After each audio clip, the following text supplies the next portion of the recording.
क्या मानसिक स्वास्थ्य पर बाइबल के आधारित उपचार लागू हो सकते हैं? आइए इस वीडियो में इसके बारे में जानते हैं।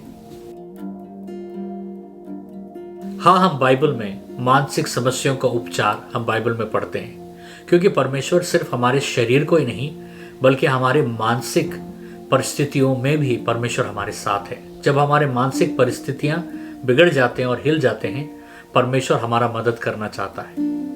हम आज कुछ उदाहरण देखते हैं। पहला उदाहरण हम देखते हैं पहले राजाएं 19:4, जिसमें हम एलाइजा के बारे में पढ़ते हैं। एलाइजा बाल देवताओं के भविष्यवक्ताओं को मारने के बाद, एक इतने बड़े विजय के बाद, रानी एजेबेल उसे धमकी देती है उसे मार डालेगी, और एलाइजा, इतने बड़े भविष्यवक्ता एलाइजा, डर कर अपने जान बचाने के लिए वो भाग जाता है।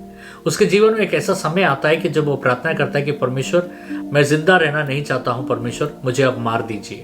तो एलाइजा के इस प्रार्थना का उत्तर परमेश्वर ने कैसा दिया? परमेश्वर ने एक देवदूत भेजा एलाइजा के पास।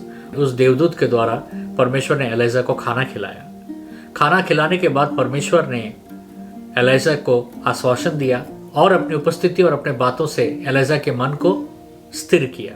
इससे हमें यह पता चलता है कि जब हमारा मानसिक दुख के दौर से जब हम गुजरते हैं तो परमेश्वर हमारा मदद करता है। परमेश्वर उस समय में हमें अकेला नहीं छोड़ता है। दूसरा उदाहरण हम देखते हैं कि दाऊद के भजन संहिताएं। दाऊद के भजन संहिताओं में अगर आप पढ़ोगे तो दाऊद अपने सारे दुखों को, अपने मानसिक वेदनाओं को, चिंताओं को, समस्याओं को प्रभु के पास रखते हुए हम देखते हैं। दाऊद एक बहुत ही एक्सप्रेसिव प्रभु का दास और भक्त था।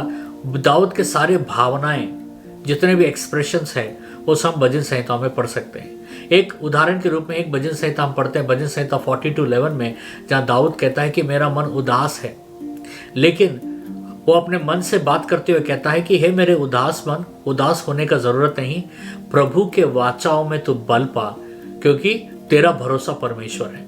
हम अगर भजन संहिताओं को पढ़ते हैं ना, तो जो विशेष तरीके से दाऊद के द्वारा लिखी गई हैं, पहले हिस्सा में दाऊद अपने दुख को जताता है, अपने कष्ट को जताता है, अपनी पीड़ा को जताता है, और भजन संहिता के आखिरी में अपने आश्वासन को जताता है।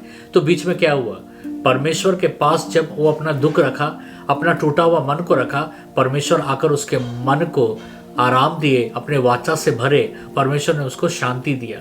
इसलिए हम देखते हैं कि दाऊद अपने भजन संहिताओं के आखिरी में वो लिखता है कि परमेश्वर महान है, परमेश्वर ने मेरी प्रार्थना को सुना है, परमेश्वर मेरे दुख को दूर किया है। प्रभु यीशु मसीह भी अपनी सेवकाई में मानसिक वेदनाओं के लिए परमेश्वर ने बहुत प्रचार किया, परमेश्वर ने बहुतों को छुटकारा दिया। जब हम मत्ती का 11वां अध्याय का 28 और 30 में जब हम पढ़ते हैं, उसमें एक बात लिखा रहता है कि परमेश्वर कहता है कि बोझ से दबे वाले लोगों, मेरे पास आओ, मैं तुम्हें विश्रांत दूंगा।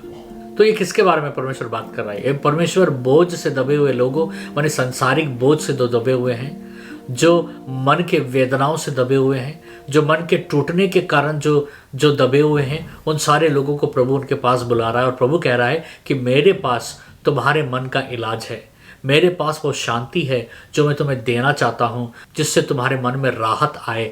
इसलिए पौलुस फिलिपियंस का 4:6 से लेकर 7 में लिखा है कि किसी भी बात का चिंता मत करो, हर एक बात के लिए प्रार्थना, निवेदन और विज्ञापन के द्वारा परमेश्वर के पास अपनी सारी विनतियां रखो, तब परमेश्वर का शांति तुम्हें छुएगा, तुम्हें भरेगा और तुम्हें आश्वासन देगा और तुम्हें दृढ़ करेगा।